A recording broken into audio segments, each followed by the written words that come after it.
Hello guys, আসসালামু আলাইকুম। Welcome back to my another video. তো আজকের ব্লগটা থাকবে আম পাড়তে যাবো আমরা। তো আমার সঙ্গে আছে আমার বন্ধু ইমন। সে ক্যারেটগুলো বাড়তেছে, বাঁধার পরে এবার আমরা দুইজন দুই পাশে ধরে ক্যারেটগুলো নিয়ে যাব। আজকের ভিডিওটা খুবই ইন্টারেস্টিং হতে চলতেছে। ভিডিওটি সবাইকে দেখার জন্য অনুরোধ রইল। নওগাঁর মানুষ কিভাবে আম পাড়ে তা আজকে আপনাদের দেখাবো। তো সামনে একটি দোকান দেখতে পেলাম, এখানে কিছু আমরা জিনিসপাতি কিনবো। তো ইমন যাচ্ছে কিছু কেনার কাটার জন্য।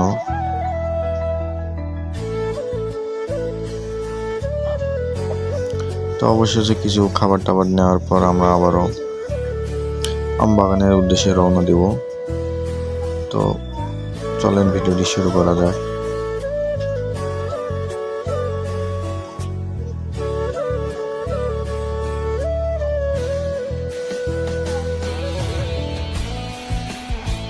তো ইতিমধ্যে আমরা বাগানে প্রবেশ করতেছি। তো আপনারা জানেন নওগাঁর আম মানে অনেক সুস্বাদু। নওগাঁ আমের রাজধানী, সাপাহার উপজেলা। তো যাইতে যাইতে একটি আম দেখতে পারলাম, ঠিক আছে, একটি আম ধরে আছে। তো এখনো এটা আমাদের বাগান পাইনি, তো সামনে আমাদের বাগান। তো অবশেষে চলে আসলাম। তো সামনে একটি শিয়ালের গর্ত দেখতে পেলাম, এটা শিয়ালের গর্ত। তো এখন আমরা বাগানে প্রবেশ করব। তো চলে আসলাম, গাছে দেখতেছি অনেক আম ধরে আছে। এর আগে আসছিলাম, সে আমগুলো পাড়ছি। তো আসা মাত্র আমার ফ্রেন্ড একটি পাকা আম দেখতে পেলো। তো ইমন সেটা পারতেছে, পারে সে খাবে।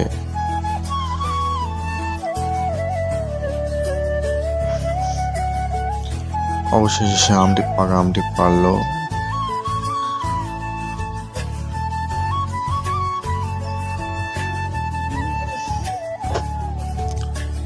আজকে আমরা পারবো ফজলি আম।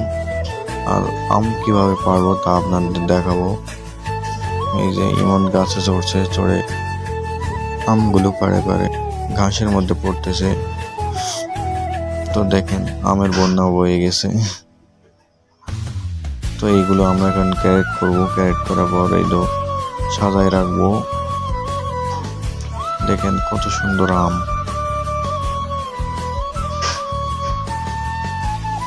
আপনারা যদি কেউ আম কিনতে চান তাহলে কমেন্ট বক্সে নাম্বার দেবো আমার, অবশ্যই ওই নাম্বারে যোগাযোগ করবেন, আম পাবেন।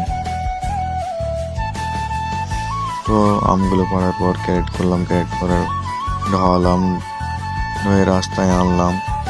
এখানে গাড়ি আসবে, এসে আমগুলো নিয়ে যাবে বাজারে। তো ভিডিওটি যদি আপনাদের সবাইকে ভালো লেগে থাকে অবশ্যই ভিডিওটি লাইক, কমেন্ট এবং শেয়ার করবেন, এবং যারা ফেসবুক থেকে দেখে থাকতেছেন তারা অবশ্যই ফলো দেবেন।